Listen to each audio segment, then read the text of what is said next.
यो pilot duplicate Radha Radha मेरो आज सातो गयो भगवान मेरो राम्रोसँग पुर्याइदिनु प्लेन डिले भयो। हेलो गाइज, गुड मर्निङ, नमस्कार। सबैजना सन्चै हुनुहुन्छ होला। अब सेन्टोरिनीबाट निस्किएर एथेन्स जाने बेला भएको छ अनि त्यसपछि त्यहाँबाट फेरि एयर फ्रान्सको फ्लाइट हुँदै प्यारिस जाँदैछौँ। आज यो डे 3 हो हाम्रो ट्राभलको। अनि भिडियो हेरिराख्नु भएको होला, लाइक शेयर सब्सक्राइब गर्न नबिर्सिनु होला भन्दै यहाँबाट म बिदाउन चाहन्छु। म विनोद आचार्य विष्णु ढकालको साथमा। बाई। अब हामी चाहिँ लाग्यो कान्छीले आफ्नो झोला बोकेर हिँड दाइले चाहिँ हाम्रो सामान लगी हिँडालिदिनु भएको छ।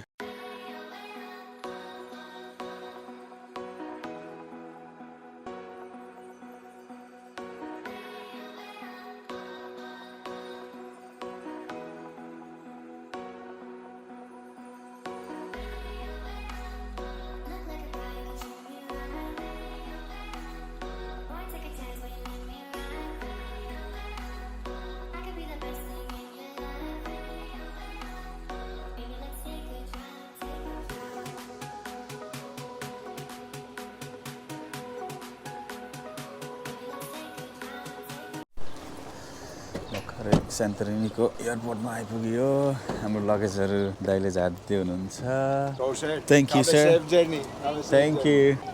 By bye Santorini, bye bye. मान्छेलाई कसरी बस लिन जाने रहेछ एयरपोर्टभित्रै। अनि हामी चाहिँ सेन्टोरिनीको एयरपोर्टमा आफ्नो स्काई एक्सप्रेसलाई कुर्दै बसिरहेको छौँ वेटिङ एरियामा। जब हाम्रो प्लेन आउँछ अनि यहाँबाट हामी निस्किन्छौँ एथेन्सको लागि। The other one for her is the same one. Yes, it is.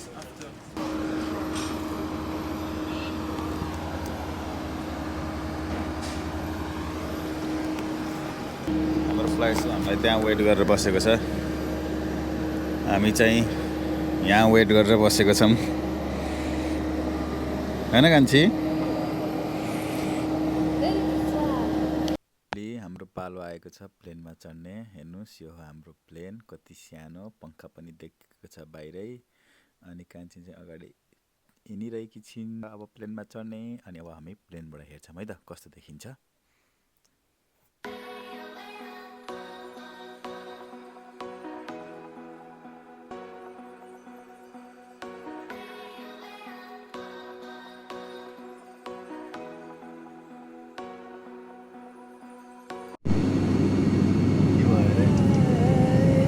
Radha Radha यो पाइलट डुप्लिकेट पैसा तिरेर मार्कसिट निकालेको डक्टर जस्तो रहेछ यो पाइलट। यति हल्लायो मेरो आज सातो गयो भगवान मेरो राम्रोसँग पुर्याइदिनु साथी।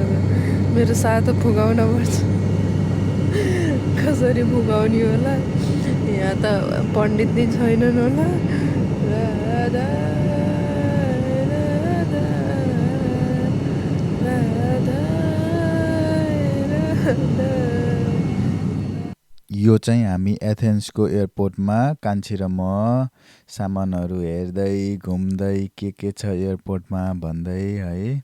आफ्नो लगेजहरू पनि आफूसँग साथमै गुडाउँदै आरामसँग हेर्दै हिँड्दै थियौँ। कान्छीलाई चाहिँ यस्तो यस्तो सामानहरू हेर्न पाएपछि यत्तिकै 1-2 घन्टा बितेको थाहा नै पाउँदिनन्। त्यही भएर ल त नि जाम हेरौँ भनेर एथेन्सको एयरपोर्टमा हामी यसरी सामानहरू हेर्दै। गाइज, एथेन्समा प्यारिस जाने प्लेन डिले भयो 2 घन्टाले। 2 घन्टा भयो भने छिटो पुगेर प्यारिसको त्यो टावरमा स्पार्कलिङ लाइट हेर्न मन थियो। ठ्याक्क टाइममा पुगिन्थ्यो।